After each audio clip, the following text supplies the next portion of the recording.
Hello there, and welcome back to Project Eggroll. Now you must be wondering, who in God's green earth are you hearing right now? Well, allow me to enlighten you with the best of my abilities. Because you see, the subject matter of this video, Flintlock, the Siege of Dawn, is so mediocre, so uninspiring, that Grae decided to not even bother recording his own voice and use mine instead.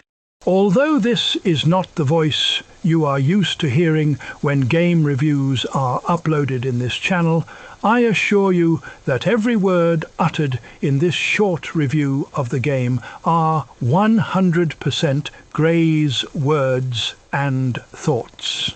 Now, without further ado, let us begin. I will be frank.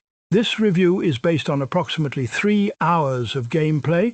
It is very difficult to muster the willpower to continue playing because of how below average the experience was. If you want the short answer of my recommendation, do not play Flintlock, the Siege of Dawn. Do not even subscribe to Game Pass, and absolutely do not buy this Sweet Baby Ink garbage. To add context into how heavy my recommendation is to not even subscribe to Game Pass, just to try it, take a look at the 2 images you see on screen. At present, a 1-month subscription of PC Game Pass is 175 pesos, an increase from 119 pesos previously. And how much is 175 pesos in US dollars, you ask? The answer to that question can be found in the second image, which is around $3. So even at that price point, it is money better spent elsewhere. Flintlock, the Siege of Dawn, takes inspiration from far superior games before it and moulds them to form a grotesque monstrosity that should have been cancelled when Sweet Baby Ink latched its disgusting claws on the project. It is a disservice to the Game Pass brand, and is close to Hellblade 2 in terms of everything wrong in modern gaming. You play as Nor, a woman of colour on a quest for revenge against the gods for committing murder of her loved ones. And to achieve this, she teams up with a god named Enki, an irony that is too much on the nose if I have anything to say about it. Suffice to say that the narrative is nothing to write home about, with not only a generic plot that has been done 1,000,000 times, but it can also be quote-unquote woke. Oh yes, there is that dreaded word again that just won't go away. Woke. Could it be that I am simply exaggerating to be as clickbait as possible? I don't believe so. Here are some clips at the start. I repeat, the start of the game, and you tell me if this is or is not one-dimensional DEI writing. No, she's not accepting anyone. Just pretend I shoved you, all right? What in the pits is that? Some kind of wall. It's not glass or stone or any other damn thing. We could scale the stones to the parapet. It couldn't extend over that. Absolutely not. The dead will pick us off on the way up. Oh, we're wasting time. What have you done? Getting us through. You have a deal. Any hint of trickery and I'll be burying this axe into your skull. I would expect nothing less. If that somehow knocked your socks off, then I am sincerely happy for you. But in my eyes, it is anything but impressive. And for those that know me, a crucial component for single-player narrative-driven games is the storytelling, which Flintlock fails and stumbles right out of the gate. As for the visuals, Flintlock, the Siege of Dawn's performance is abysmal on PC, despite my specs being pretty much in line with the recommended system requirements on Steam. My hardware suffered heavy frame drops and lag even after lowering the settings. So I was left with no choice but to play the game on my Xbox Series S, which ran far better, but again, nothing visually impressive in today's standards.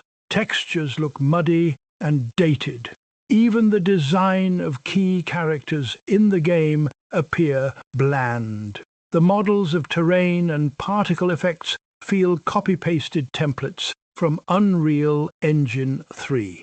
In summary, the visuals are subpar, nothing unique and forgettable. While I understand that this game is developed by a smaller team and lacks the resources of larger developers, a game can still look visually stunning provided developers have the skill and proper planning.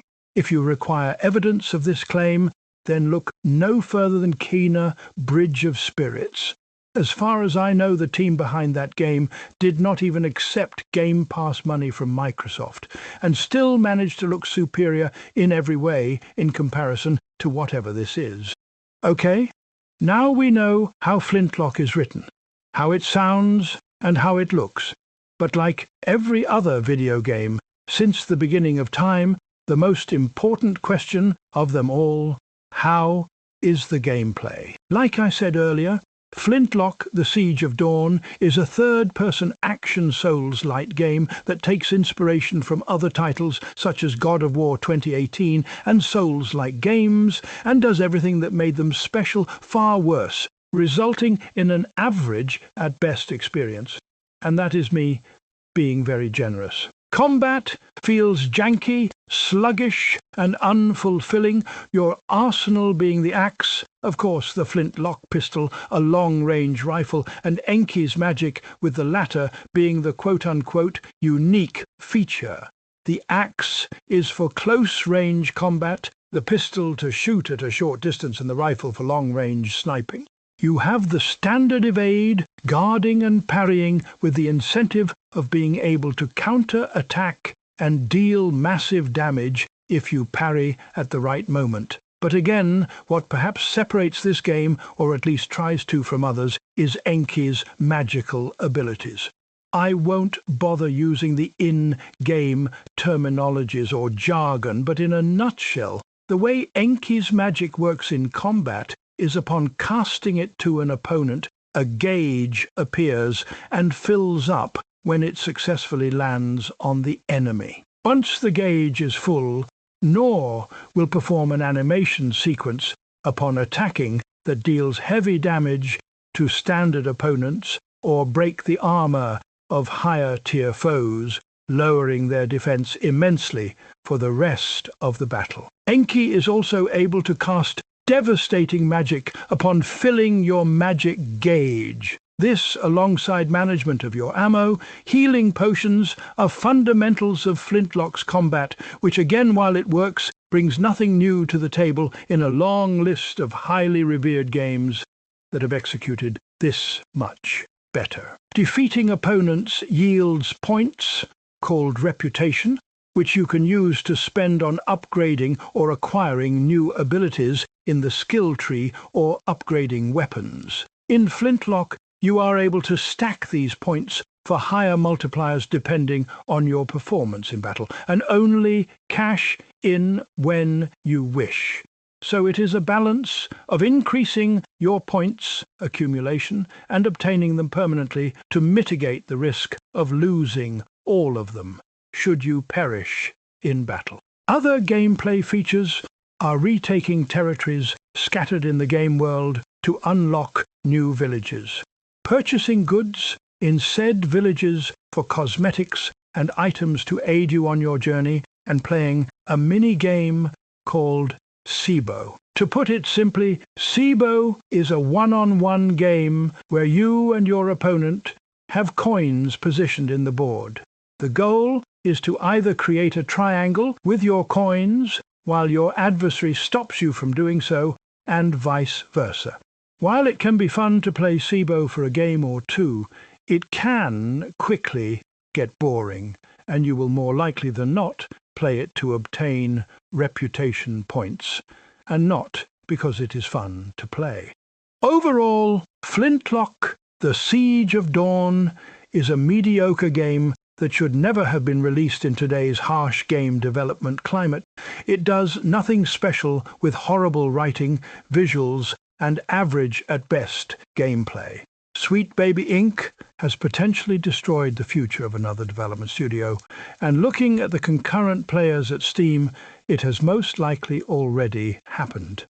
It's time for DEI to be thrown to the fiery pits of hell to prevent any more harm in our entertainment and society as a whole. This game is no doubt not the last title that Kim Belair and her lackeys will massacre.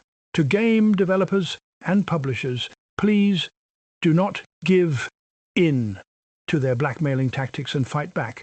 Your passionate team deserves far better and does not require these quote-unquote consultancy services that will wreak havoc on everything you have built. So please make a stand, hence you will suffer the same fate as the developers they have and are continuing to destroy. And that concludes Grae's review on Flintlock, The Siege of Dawn. What are your thoughts on the game? Do you agree or disagree with what was said if you have played it for yourself? Sound off in the comments, and also do provide your honest feedback regarding the voice work used for this video, as it can truly help on how this will be used for future content.